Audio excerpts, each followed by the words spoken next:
My name is Princess Olamma, the only daughter of King Obinna of Umuagu Kingdom. From birth, I was adored and cherished, raised with the finest things life could offer. But beneath my beauty, royal status, and flawless outward appearance, I carried a shameful secret, one that had haunted me since childhood. I was 18 when I first realized my condition might never go away. Every night, no matter how hard I tried, I woke up to a soaked bed, the unthinkable scent of urine filling my chambers. The palace maids knew, of course, but they dare not speak of it. My mother, Queen Nkem, would always reassure me, saying, "It's just a phase, my daughter.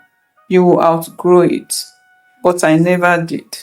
At 23, the pressure to marry became overwhelming. Princes, noblemen, and even wealthy merchants came seeking for my hand in marriage. My parents wanted the best for me, but deep inside, I feared the ultimate humiliation. What if my husband discovered my secret? Then came Prince Jide of Olorun Kingdom, a man of striking handsomeness and a reputation that made maidens swoon.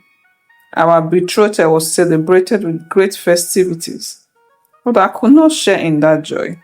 My heart pounded at the thought of the wedding night.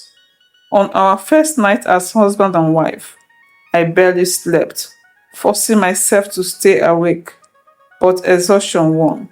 The next morning, I woke up to the horror I had dreaded all my life. The bed was wet. While still, Jide was staring at me, his expression unreadable. "What is this?" he finally asked. Tears streamed down my face as I covered my face in shame. I can't help it," I stammered.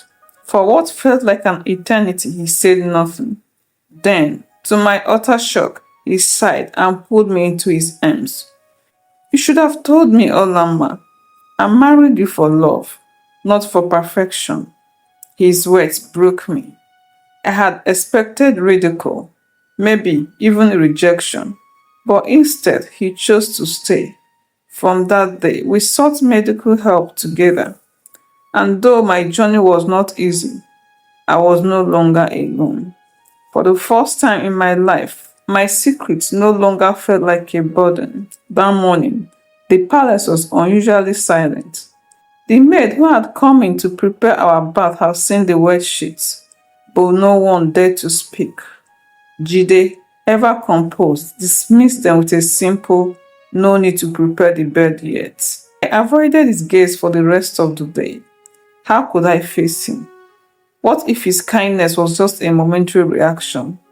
What if he changed his mind later? That night, I couldn't bring myself to sleep on the bed. I sat by the window, pretending to admire the moon. Jide joined me, his gaze warm but firm. "We need to talk, Olamma." I swallowed hard but nodded. "Have you ever seen a doctor about this?" he asked. "My mother took me once to a herbalist," I admitted. "He gave me some bitter herbs, but they didn't work." Jide sighed. "We'll find a solution together. You're my wife, and I won't let you carry this burden alone." I stared at him, tears blurring my vision. How had I been so lucky to marry a man like this? Jide wasted no time. The very next day, he arranged for me to see a top physician in Lagos. The idea of traveling scared me. I had never spent a night outside the palace without my mates secretly changing my sheets before dawn. But Jide insisted. "You can't hide forever, Olamma. Let's fix this." When we arrived in Lagos, the doctor ran several tests. His conclusion shook me. "Your condition is called nocturnal enuresis. It's not just a childhood problem.